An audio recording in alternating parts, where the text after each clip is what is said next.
So today we will see the child and the adolescent labor prohibition and regulation act 1986। Year याद करें 1986 का है।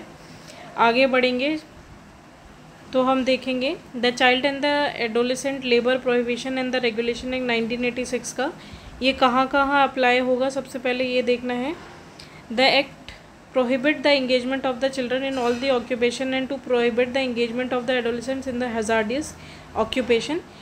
ये जो एक्ट है वो चिल्ड्रंस जो होते हैं, जो बच्चे हैं छोटे 14 साल से जो कम है, अभी हम देखेंगे डेफिनेशन, जो 14 साल से कम है उनको हर ऑक्यूपेशन से प्रोहिबिट करना है, और जो एडोलेसेंट हैं उनको हज़ार्डियस जो ऑक्यूपेशन है उनसे अलग करना है। तो दो चीज़ें हैं यहाँ पे, चाइल्ड की बात की जा रही है और एडोलेसेंट्स की बात की जा रही है। तो ये दोनों चीज़ें ध्यान में रखनी, ये हर ऑक्यूपेशन से या हज़ार्डियस ऑक्यूपेशन से। आगे बढ़ते हैं। शॉर्ट टाइटल एक्सटेंड कहाँ कहाँ तक है, ऑल ओवर इंडिया में ये अप्लाई है। डेफिनेशन देखते हैं। अप्रोप्रिएट गवर्नमेंट का मतलब होता है under the control of the central government और the railway administration, major port, mine, oil field, या सेंट्रल गवर्नमेंट अदर केसेस में जो भी स्टेट गवर्नमेंट के अंदर आता है। एडोलेसेंट का मतलब क्या होता है, वो लोग जो 14 से 18 साल के बीच में होते हैं, 18 साल पूरी नहीं की होनी चाहिए। चाइल्ड का मतलब होता है वो सारे जो कि 14 साल से कम होते हैं। डे का क्या मतलब होता है, 24 आवर्स का एक दिन होगा जो कि रात के 12 बजे से शुरू हो जाता है और पूरा रात के 12 बजे ही ख़त्म होगा। ऐसा नहीं है कि दिन के 12 से दिन शुरू हो रहा है, रात के 12 बजे से रात के 12 बजे तक एक दिन माना जाएगा। इस्टेब्लिशमेंट का मतलब होता है जो भी शॉप होगी, कमर्शियल होगी, इस्टेब्लिशमेंट होगी, वर्कमैन होगा, फार्म होगा, रेजिडेंशियल होटल होगा, रेस्टोरेंट होगा, eating house, theatre, other places of the public amusement और द एंटरटेनमेंट, ये सब उसके अंदर आएंगी इस्टेब्लिशमेंट के अंदर। याद रखना है सिनेमा घर और इन सब में आप देखते होंगे बच्चे काम करते हैं, ये लीगल एक तरीके से। फैमिली जो होती है, फैमिली का मतलब वाइफ हस्बैंड होगा, अगर वो इंडिविजुअल है तो ब्रदर सिस्टर पेरेंट्स होंगे वो आ जाते हैं। ऑक्यूपायर का मतलब होता है एस्टेब्लिशमेंट और workforce means the person who has the ultimate control, वो जिसके पास अल्टीमेट कंट्रोल होगा। पोर्ट अथॉरिटी का मतलब होता है authority administrating a port. Prescribe मतलब जो भी रूल्स बनाए गए अंडर सेक्शन 18। वीक्स का मतलब होगा एक 7 डे का बिगिनिंग होगी जो कि मिडनाइट ऑफ सैटरडे से शुरू हो जाएगी। एक वीक किसके बराबर होता है, सैटरडे से ये दिन शुरू होगा, सैटरडे के रात के 12 बजे से संडे की रात के 12 बजे तक दिन वीक शुरू हो जाता है और लास्ट सैटरडे के 12 बजे तक। तो वीक के बारे में हमने पढ़ा, वर्कशॉप के बारे में पढ़ा। अब हम पढ़ते हैं prohibition of the employment of children in the certain occupation and processes. तो चिल्ड्रंस की जो प्रोहिबिशन है वो कहाँ कहाँ है। जो बच्चा है वो कहीं पे भी काम नहीं करेगा जो 14 साल से छोटा है, लेकिन वहाँ वो काम कर सकता है जहाँ पे हेल्प इज़ फैमिली और फैमिली इंटरप्राइज। अगर फैमिली की हेल्प करनी है, जैसे दुकान वगैरह खोल रखी है, तो वहाँ वो बैठ सकता है जहाँ पे कोई भी हज़ार्डियस ऑक्यूपेशन ना हो, और आफ्टर हिज स्कूल आवर्स और ड्यूरिंग वैकेशन, अगर छुट्टियाँ पड़ गई हैं या फिर उसके स्कूल के बाद वाले जितने भी घंटे होते हैं उसमें वो काम कर सकता है। अगर वो आर्टिस्ट है, ऑडियो विजुअल एंटरटेनमेंट इंडस्ट्री में अगर वो काम कर रहा है तो वहाँ पे भी वो आराम से काम कर सकता है। ऐसा कोई भी काम नहीं होना चाहिए जो कि बच्चे की पढ़ाई डिस्टर्ब करे, तो उसके अंदर है। 3A में आता है prohibition of the employment of adolescent in certain hazardous occupation and processes. वो सारे जो एडोलेसेंट हैं वो किसी भी सर्टेन हज़ार्डियस ऑक्यूपेशन में काम नहीं करेंगे, ना उस प्रोसेस में। जो सेंट्रल गवर्नमेंट है वो ये जो हज़ार्डियस ऑक्यूपेशन है या नॉन हज़ार्डियस है, ये सेंट्रल गवर्नमेंट डिसाइड करती है और अपना एक्ट में निकाल देती है। Power to emit the schedule, जो सेंट्रल गवर्नमेंट है वो एमिट कर सकती है, लेकिन 3 महीने का नोटिस देना पड़ता है। टेक्निकल एडवाइजरी कमेटी, जो सेंट्रल गवर्नमेंट होती है वो एक एडवाइजरी कमेटी नियुक्त कर सकती है जिसको टेक्निकल एडवाइजरी कमेटी कहते हैं।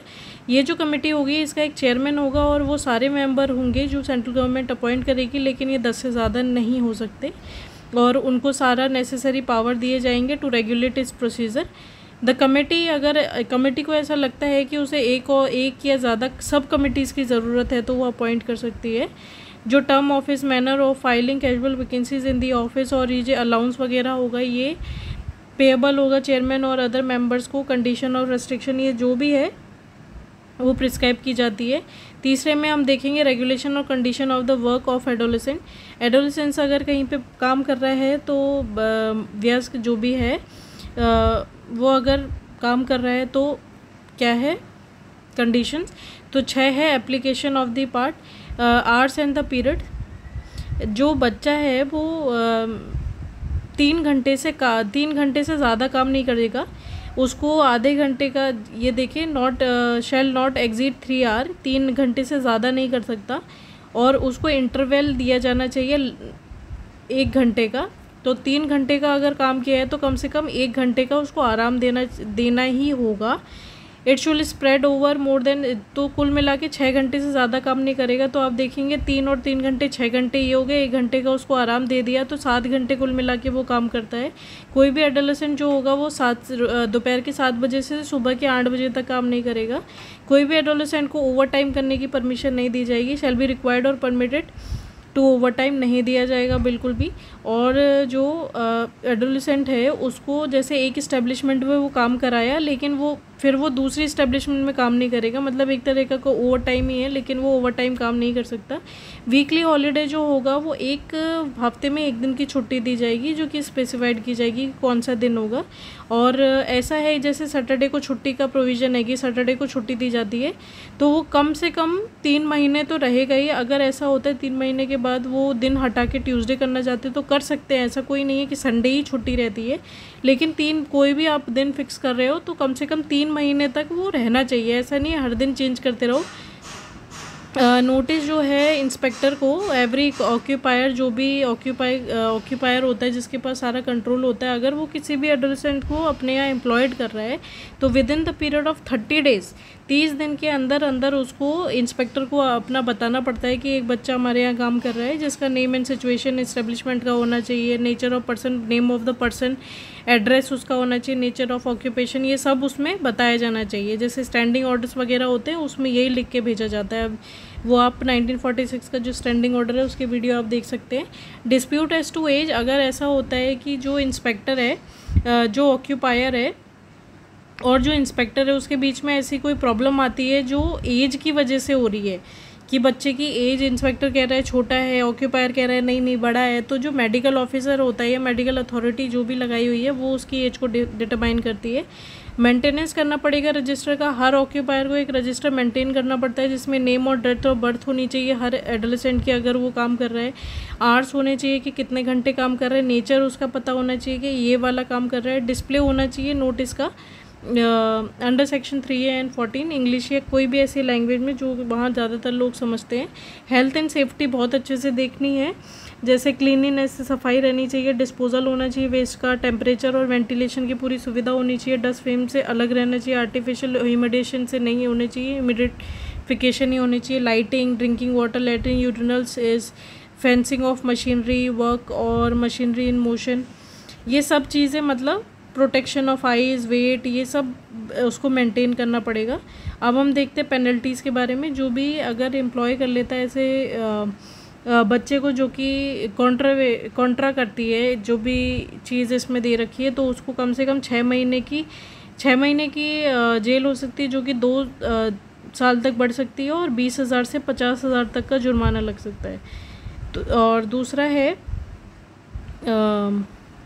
Convicted of an offence under section 3 और सेक्शन 3 है, अगर ऐसा करता है तो उसे 1 साल की सज़ा और 1 साल से 3 साल तक की सज़ा तक सुनाया जा सकता है। 14B is the child and adolescent labour rehabilitation act, ये इंपॉर्टेंट है। जो अप्रोप्रिएट गवर्नमेंट होती है वो एक फ़ंड हर डिस्ट्रिक्ट में या 2 से ज़्यादा डिस्ट्रिक्ट में एक फ़ंड बना सकती है जिसको child and adolescent rehabilitation fund कहते हैं, जो to which the amount of the fine realised from the employer of the child and the adolescent within the jurisdiction, उसमें जो फ़ाइन जैसे भी रियलाइज होता है एम्प्लॉयर का या गवर्नमेंट होती है, जो अप्रोप्रिएट गवर्नमेंट होती है, shall credit an amount of 50,000 rupees, हर बच्चे पे जो है 15,000 रुपये जो उसका फ़ाइन होता है वो डालती है।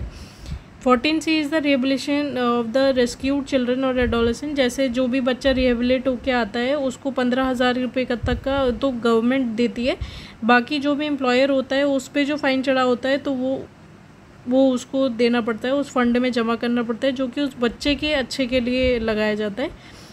अगर 14D कंपाउंडिंग ऑफ ऑफेंस के बारे में बात करता है, modified application of the certain provision, ये तो रहने दे। 16 is the procedure relating to the offence.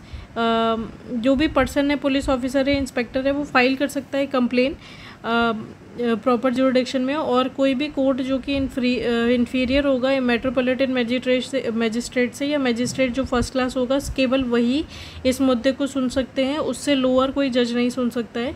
Appointment of inspector appropriate government करेगा, डिस्ट्रिक्ट मजिस्ट्रेट जो होगा इम्प्लीमेंट करेगा इसके सारे प्रोविजंस को।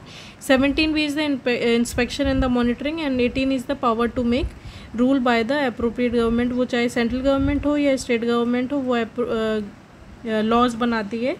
आगे हम देखेंगे तो जो भी रूल और मॉडिफिकेशन होते हैं वो पार्लियामेंट में करने होते हैं, विद इन 30 डेज़ पार्लियामेंट में रखना और पास करना होता है। सर्टेन अदर प्रोविज़न होते हैं। पावर टू रिमूव डिफ़िकल्टी, अगर कोई ऐसी पावर है तो सेंट्रल गवर्नमेंट कर सकती है इस पे काम, और सेम प्रोसीजर फॉलो करते हैं लोग। The schedules, mines, inflammable substances, hazardous process, ये सब आप देखेंगे। तो ये this is all about child and adolescence prohibition and regulation of the labour. तो ये हमारा एक ख़त्म होता है। Thank you very much.